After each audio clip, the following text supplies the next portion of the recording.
Hello, good morning. Habang nga ako ay nag-aani dito, nagpahinga muna ako kasi napapagod din yung kamay ko. Pagpahinga ko, naisipan ko kumuha din ng video para may upload ako. Ayan, tingnan nyo naman guys. Mayroon na akong naani dyan. Di ba? Oh, hindi mo na kailangan bumili ng bigas kasi may palay ka na. Basta masipag ka lang mag-ani ay mayroon talagang makakain. Ito lang ang ginagawa dito sa probinsya guys kasi ang tao dito walang mga trabaho. Ito lang yung pagsasaka ang ginagawa.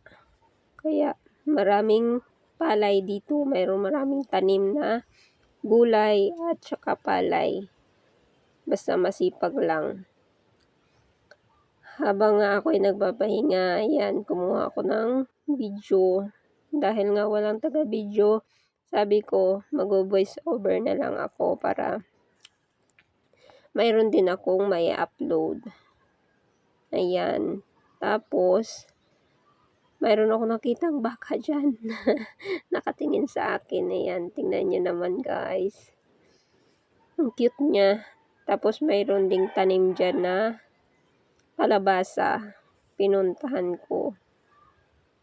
O, diba? Mataba yung tanim nila dyan.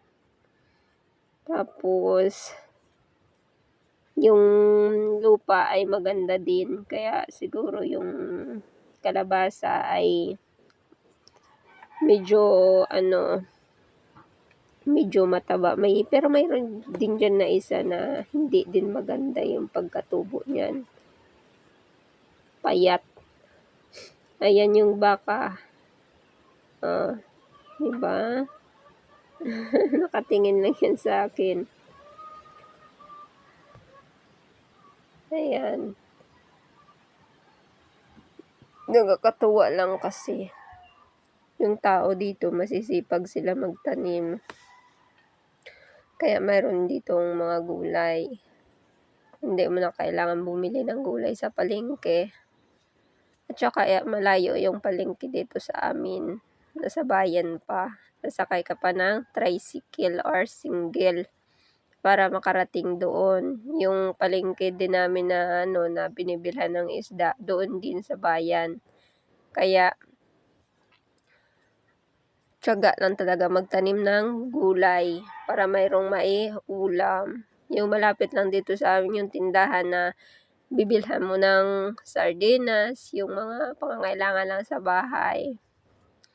Ayan, yung kasama ko bumalik na sa kanilang aanihin.